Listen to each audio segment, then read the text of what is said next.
Imagine this for a moment. You are 72 years old. Your knee has been hurting for 2 years. You can barely walk to the mailbox. Finally, your doctor says, "It's time. We need to do the surgery." You feel relief. You've paid into Medicare your entire working life. You did everything right.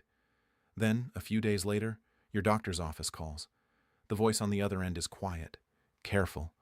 They say, "We're sorry. Your surgery has been flagged for review. A computer system needs to approve it first." A computer. Reviewing your surgery. You sit down at the kitchen table. You feel that cold knot in your stomach. You think to yourself, "Wait a minute. I have original Medicare. This isn't supposed to happen to me." But it is happening. Right now. In 2026. And nobody warned you. If you live in Arizona, New Jersey, Ohio, Oklahoma, Texas, or Washington State, please do not click away from this video. What I'm about to tell you could be the difference between getting the surgery you need and being stuck with a bill for thousands of dollars. My name is Artur. I am a senior policy analyst, and for years I have helped retirees just like you understand the rules that Washington writes but never bothers to explain. Today, I am going to walk you through exactly what this new rule says, who it affects, and the 3 steps you must take to protect yourself. And please, stay with me until the very end. Because there is one small mistake, a mistake almost every senior makes when they get a denial letter, that can permanently cost you your right to appeal. I will show you how to avoid it. Let me tell you about Robert. Robert is 68 years old. He lives outside Columbus, Ohio. He retired 3 years ago from a job at the local utility company. He has original Medicare, Part A and Part B, and a small supplement plan. He has done everything by the book his whole life. For about a year, Robert had been suffering with terrible back pain. His doctor recommended an epidural steroid injection, a common, simple procedure. Robert scheduled it for late January 2026. Here is the part that broke his heart. The morning of the procedure, the clinic told him there was a delay. His case had been sent for prior authorization review. Robert was confused. He said, "I have original Medicare. I never needed permission before." The clinic explained that as of January 2026, a new federal pilot program had begun.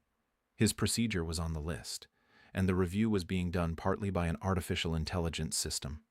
2 weeks later, Robert got a letter. The injection was denied as not medically necessary. Robert was devastated. He didn't know what to do. He thought the decision was final. He thought a computer had decided his fate. So he gave up. He paid out of pocket for a partial treatment and never appealed. Here is the tragedy. Robert had every right to fight that decision.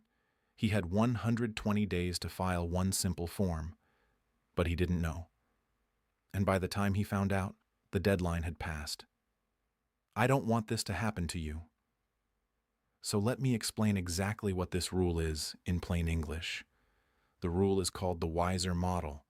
That stands for Wasteful and Inappropriate Service Reduction. It was created by the Centers for Medicare and Medicaid Services, the same agency that runs Medicare. The program officially began on January 1st, 2026. It is a 6-year pilot. And here is what makes it different from anything we have seen before in original Medicare. For the first time in history, original Medicare, what most people call regular Medicare or traditional Medicare, is requiring prior authorization for a list of common medical procedures, and the review is being done with the help of artificial intelligence. Now, I want you to listen carefully because the headlines are misleading. The AI does not have the final say. Under the official CMS rule, the artificial intelligence can flag your case, it can score it, it can review the paperwork, but the actual decision to deny coverage must be made by a licensed human clinician. That is written into the rule. That is your right. The program is only running in 6 states right now: Arizona, New Jersey, Ohio, Oklahoma, Texas, Washington. About 8.2 million Medicare beneficiaries live in those states. If you live somewhere else, this specific pilot does not affect you yet. But pay attention, because programs like this almost always expand. The procedures on the list include things like skin and tissue substitutes, electrical nerve stimulator implants, knee arthroscopy for osteoarthritis, epidural steroid injections for back pain, and certain spine procedures. About 17 categories in all. Here is what the rule does not do. It does not change what Medicare covers. It does not change the price. It does not apply to emergency surgery. It does not apply to inpatient hospital stays. And it does not apply to anything where a delay would seriously hurt you. But here's the part that worries me. And it should worry you too. The technology companies running this AI system are paid on what's called a shared savings basis. In plain English, that means when they deny your claim and save Medicare money, they get to keep a percentage of those savings. AARP wrote a formal letter to CMS earlier this year objecting to exactly this. They called it, and I quote, "a clear incentive to deny care."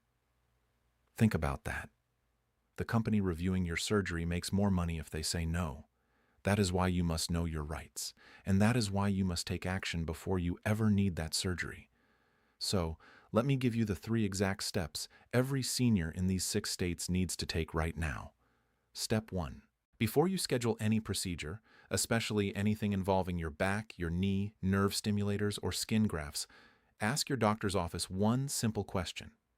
Is this procedure on the wiser list, and have you submitted a prior authorization request to Medicare? If your provider skips that step and goes straight to surgery, Medicare can deny payment after the fact.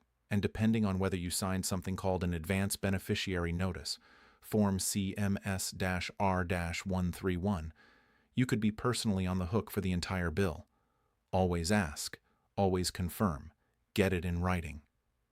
Step 2. If you receive any denial letter, do not panic and do not throw it away. You have the legal right to appeal. The form you need is called CMS, Form 20027. The Medicare Redetermination Request Form. You have exactly 120 days from the date on your Medicare summary notice to file it. That is your Level 1 appeal. If that fails, there are 4 more levels above it, all the way up to a federal judge if necessary. You can also file Form CMS-20031, which transfers your appeal rights to your doctor so they can fight on your behalf. Both forms are free. Both are available at medicare.gov. Step 3. Get free help. Every single state has something called a SHIP, the State Health Insurance Assistance Program. These are trained counselors who help seniors with Medicare denials and appeals, and they do not charge you a penny. You can find your local SHIP by calling 1-800-MEDICARE or by visiting medicare.gov. You can also reach out to AARP, which is actively tracking complaints from wiser-affected seniors and sharing them with CMS leadership. Now, here is the hidden mistake I promised you at the beginning, the one mistake that costs seniors their rights more than any other. When seniors get a denial letter, most of them assume the decision is final. They assume the computer decided. They assume there is no point in fighting, and so they let those 120 days slip away. Once that window closes, your Level 1 appeal rights are gone. Forever. No exceptions except in rare good cause situations. Do not make Robert's mistake. A denial is not a final answer. A denial is the beginning of a conversation. The law gives you the right to push back, but only if you act in time. Friends, I want to be honest with you. The rules around Medicare are changing faster than they ever have. Artificial intelligence is being used in ways nobody imagined 10 years ago. New pilot programs come and go. Coverage rules shift. Appeal deadlines tighten. You cannot rely on YouTube notifications to keep you informed. You cannot rely on a phone call from Medicare because they will not call you. And you certainly cannot rely on the evening news to explain a 200-page federal rule. You have to stay informed. You have to know your rights. And you have to act before a problem happens, not after. That is why this channel exists. Senior Pension Benefits Hub is here to give you the real rules, in plain language, before they cost you money or your health. If this video helped you, please subscribe, ring the notification bell, and share it with another senior who lives in one of those 6 states. They may not know this rule exists. Your share could literally save them thousands of dollars. Stay strong, stay informed. And remember, you have worked your entire life for these benefits. Nobody, not a computer, not a contractor, not a bureaucrat in Washington, has the right to take them from you without a fight. This is Artur from Senior Pension Benefits Hub. I'll see you in the next one.